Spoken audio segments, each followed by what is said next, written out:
Hello friends, welcome to my channel Dhanashree classes.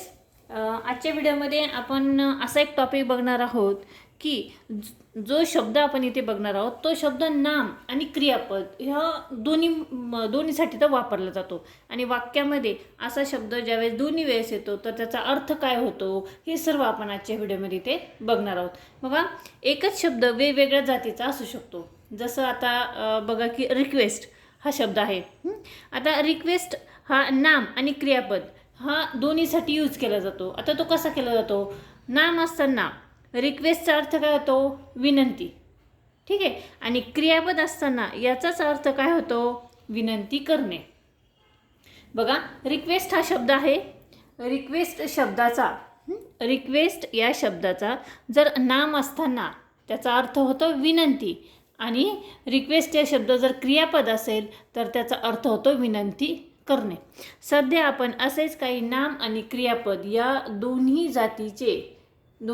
जातीचे असलेले काही शब्द या वाक्यामध्ये शब्द इथे बघणार आहोत. आता असे काही शब्द आपण वाक्यात वापरून इथे बघूया. बघा, त्याने मला विनंती केली. हे मराठीचं वाक्य आहे. ठीक आहे. आता हे मराठीचं वाक्य आपण इंग्रजीमध्ये कशा पद्धतीने करणार?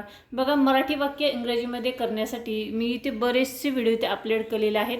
तुम्हाला प्रत्येक काळापासूनची इथे जे मराठीचे जे वाक्य आहेत ते प्रत्येक काळामध्ये कशा पद्धतीने करायची त्याची रचना देखील इथे सांगितलेली आहे. तुम्ही ते व्हिडिओ बघितले नसेल तर तुम्ही आपल्या चॅनलवर इथे आपल्या चॅनलची जी प्लेलिस्ट आहे त्या प्लेलिस्टवर ते बघा, तुम्ही जाऊन बघा की आपण इंग्रजी शिका सोप्या पद्धतीने या पद्धतीचे काही व्हिडिओ मी टाकलेले आहेत. बरेचसे व्हिडिओ टाकलेले आहेत.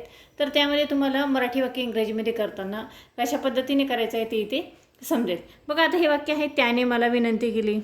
हे वाक्य इंग्रजीमध्ये कसं करणार? He made me a request. बघा, विनंती केली म्हणजे इथे काय झालेलं आहे? हे वाक्य इथे पूर्ण झालेलं आहे, म्हणजे भूतकाळातलं वाक्य आहे. ठीक आहे. म्हणून इथे काय वापरलेलं आहे? Made. He made me a request. आता या वाक्यामध्ये रिक्वेस्ट हे काय आहे? नाम आहे. या वाक्यामध्ये रिक्वेस्ट काय आहे? नाम आहे. आणि पुढचं वाक्य बघा, ही रिक्वेस्टेड मी. हे वाक्य आहे इथे बघा, ही रिक्वेस्टेड मी म्हणजे या वाक्यात रिक्वेस्ट काय आहे? क्रियापद आहे. लक्षात येत आहे? रिक्वेस्ट हा शब्द आहे, इथे नाम आहे म्हणून इथे विनंती केलेली आहे. He made me a request म्हणजे त्याने मला विनंती केलेली आहे. आणि इथे बघा, ही रिक्वेस्टेड मी म्हणजे याने विनंती करणे, तो मला विनंती करत आहे.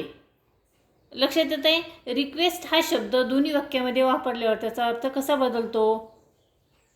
इथे रिक्वेस्ट नाम म्हणून वापरला आहे, नाऊन म्हणून वापरलेला आहे, आणि इथे क्रियापद म्हणून वापरलेला आहे, म्हणजे म्हणून वापरलेला आहे. लक्षात आलं? पुढचं बघा, तो नियमित व्यायाम करतो. आता इथे बघा, नियमित व्यायाम करतो हे वाक्य कसं करणार? ही टेक्स रेग्युलर एक्सरसाइज. आता मराठी वाक्य इंग्रजीमध्ये झालं इथपर्यंत आलं लक्षात. आता इथे एक्सरसाइज शब्द जो आहे या वाक्यामध्ये एक्सरसाइज हा नाम म्हणून वापरलेला आहे. ही टेक्स एक्सरसाइज रेग्युलर एक्सरसाइज. आणि ही एक्सरसाइजेस रेग्युलरली या वाक्यामध्ये एक्सरसाइज आहे तो क्रियापद म्हणून वापरलेला आहे.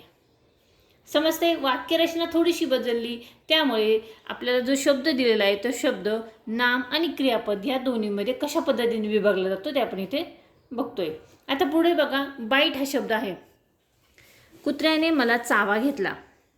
हे वाक्य बघा, आपण या पद्धतीने केलं, the dog gave me a bite. Gave me a bite, इथे बाईटचा अर्थ झाला नाम. ठीक आहे. आणि द डॉग बीट मी.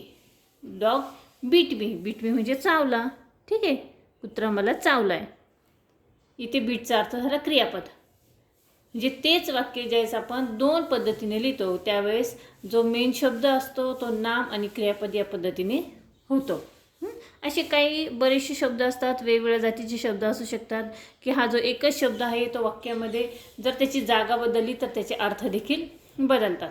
पुढे बघा, आपण आता थोडा वेळ विश्रांती घेऊ. आता हे वाक्य बघा, आपण आता थोडा वेळ विश्रांती घेऊ. Let us take rest for some time now.